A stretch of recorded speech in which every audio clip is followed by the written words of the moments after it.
नमस्कार, हर्ष न्यूज की तेज गति वाली बुलेटिन छत्तीसगढ़ रफ्तार में आपका स्वागत है। चलिए शुरू करते हैं क्षेत्रीय खबरों की तेज बुलेटिन छत्तीसगढ़ रफ्तार।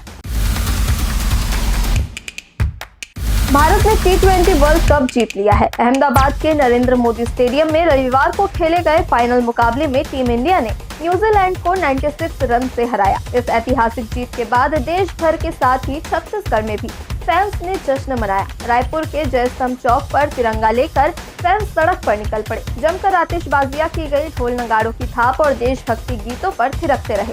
बिलासपुर, कोरबा, दंतेवाड़ा से भी क्रिकेट फैंस की ऐसी ही तस्वीरें सामने आई है। फैंस ने बड़े स्क्रीन पर मैच एंजॉय किया। जीत की खुशी में लोग रंग गुलाल उड़ाते हुए दिखाई दिए।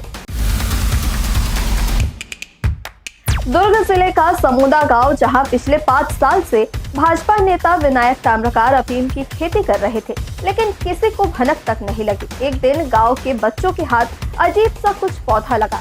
गूगल में सर्च करने पर पता चला कि यह अफीम है। बस फिर यहीं से पूरे गांव में हल्ला मच गया। 6 मार्च 2026 को मामला सामने आया। खुलासा होने के बाद अब ग्रामीण अलग अलग तरह के आरोप लगा रहे हैं। गांव की महिलाएं बताती हैं कि भाजपा नेता विनायक का इतना दहशत है कि गांव में अगर किसी की मौत हो जाती है तो शमशान ले जाने से पहले भी दाऊ जी यानी विनायक ताम्रकार की परमिशन लेनी पड़ती है। जब तक वे नहीं कहते तब तक लाश को अंतिम संस्कार के लिए नहीं ले जाया जाता। यहाँ तक कि गांव के सरकारी शौचालय पर भी उनका कब्जा है। बिना उनकी मर्जी के हम वहां तक नहीं जा सकते। छत्तीसगढ़ में गर्मी का असर धीरे धीरे बढ़ने लगा है। मौसम विभाग के अनुसार प्रदेश में अधिकतम तापमान सामान्य से 2 से 3 डिग्री सेल्सियस अधिक दर्ज की जा रही है, जबकि आने वाले दिनों में यह सामान्य से 2 से 4 डिग्री सेल्सियस तक अधिक रहने की संभावना है। मौसम विभाग की रिपोर्ट के मुताबिक प्रदेश में फिलहाल मौसम पूरी तरह से ड्राई बना हुआ है और कहीं भी बारिश के आसार नहीं है। रविवार को प्रदेश में सबसे अधिक अधिकतम तापमान 37 डिग्री सेल्सियस रायपुर में रिकॉर्ड किया गया है, जबकि सबसे कम न्यूनतम तापमान 16.4 डिग्री सेल्सियस अंबिकापुर में दर्ज किया गया। छत्तीसगढ़ में सरकारी नौकरियों की भर्ती प्रक्रिया में बड़ा बदलाव होने जा रहा है। राज्य सरकार कर्मचारी चयन मंडल बनाने की तैयारी कर रही है, जो केंद्र के कर्मचारी चयन आयोग की तर्ज पर काम करेगा। इसके लिए प्रस्ताव सरकार के पास भेज दिया गया है। यदि इसे मंजूरी मिलती है तो भविष्य में समान योग्यता वाले पदों के लिए अलग अलग विभागों की परीक्षाएं आयोजित नहीं करनी पड़ेगी। सूत्रों के अनुसार राज्य में बनने वाला यह मंडल विभिन्न विभागों में होने वाली भर्तियों को एकीकृत करेगा। अभी तक अलग अलग विभाग अपने स्तर पर भर्ती परीक्षाएं आयोजित करते हैं, जिससे उम्मीदवारों को कई परीक्षाएं देनी पड़ती है और सरकार को भी बार बार परीक्षा आयोजित करनी पड़ती है। नई व्यवस्था लागू होने के बाद संयुक्त परीक्षा प्रणाली लागू की जा सकती है। छत्तीसगढ़ के राज्यपाल रमेन डेका ने 8 मार्च को goods and services tax appellate tribunal पर आधारित ई पुस्तक GST-80 लिटिगेशन गाइड का विमोचन किया। यह ई पुस्तक देश भर के करदाताओं, अधिवक्ताओं और कर प्रशासन से जुड़े लोगों के लिए सारस्वत एसोसिएट्स के वेब पोर्टल पर निःशुल्क उपलब्ध कराया गया है।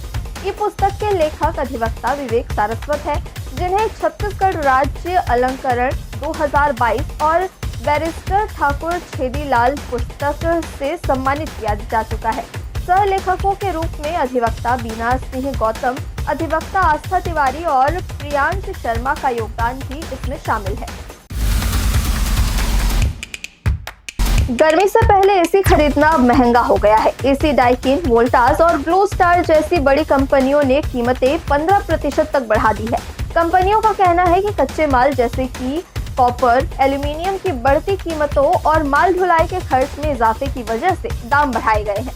दाम बढ़ने के बावजूद कंपनियों को उम्मीद है कि 2026 में रिकॉर्ड बिक्री होगी। जीएसटी को 28% से घटाकर 18% किए जाने से बढ़ी हुई लागत का असर काफी हद तक कम हुआ है। इससे कंपनियों के लिए बिजली बचाने वाले एसी ग्राहकों तक पहुंचना थोड़ा आसान हो गया है। भारतीय रुपया 9 मार्च को अमेरिकी डॉलर के मुकाबले 46 पैसे गिरकर 92 रुपए 33 पैसे के रिकॉर्ड निचले स्तर पर पहुंच गया है।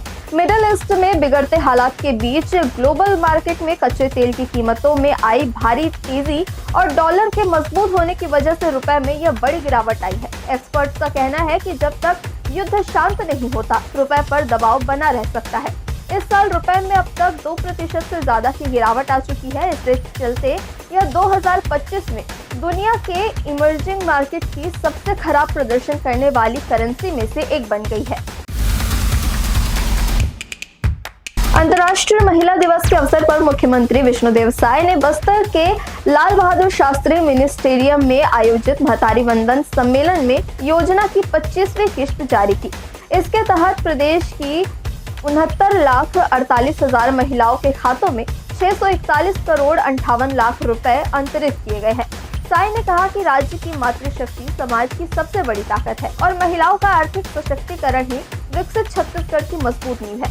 उन्होंने बताया कि मार्च 2024 में प्रधानमंत्री नरेंद्र मोदी द्वारा शुरू की गई महतारी वंदन योजना के तहत हर पात्र महिला को प्रति माह 1,000 रुपए दिए जा रहे हैं। महिलाओं द्वारा इस राशि का उपयोग बच्चों की पढ़ाई, स्वास्थ्य, बचत और स्वरोजगार में किया जा रहा है।